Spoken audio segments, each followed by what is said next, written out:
नमस्कार सर्वांना. आज आपण आलो आहोत सातारा जिल्ह्यातील लिंब गावात.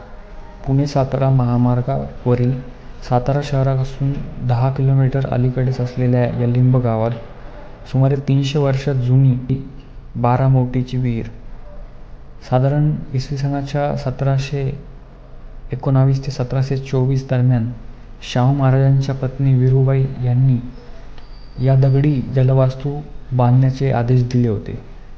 जवळपास 100 फूट खोल आणि 50 फूट रुंद असलेली ही विहीर गावकऱ्यांच्या आजीवन पाण्याचा उत्तम स्रोत बनलेली आहे. विहीर निर्माण करतेवेळी 3300 आंब्याचे कलम लावून इथे आमराईची निर्मिती करण्यात आली होती.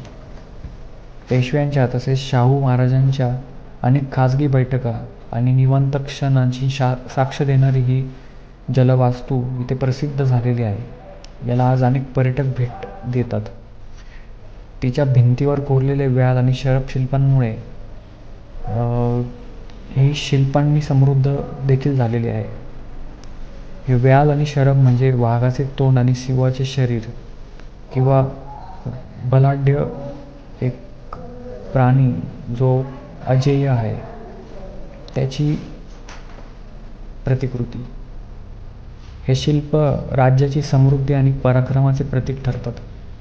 विहिरीच्या दक्षिण दिशेला 4 हत्तींवरती आरूढ असलेल्या वाघाचा शिल्प दक्षिणेतील मराठ्यांचे वर्चस्व प्रदर्शित करते आणि उत्तरेकडे असलेले झेपावणारे व्याघ्र शिल्प पुढच्या उत्तरेकडील मोहिमांचे संकेत देतात. अष्टकोनी विहिरीच्या प्रत्येक कोनात नागदेवतेची मूर्ती आहे. विहिरीतील खास बैठकीतील कमळ, हत्ती, गणपती, मारुती ही शुभचिन्ह कोरलेली दिसतात. या विहिरीचे सर्व बांधकाम करताना दगड एकमेकांना जोडण्यासाठी चुना आणि सिमेंटचा वापर केलेला नाही. संपूर्ण दगडात अतिशय कोरीव शिल्प इथे उभे आहेत. आकाशातून पाहिले तर ही विहीर चावीच्या आकाराची दिसते आणि 12 मोटीची विहीर म्हणून प्रसिद्ध आहे.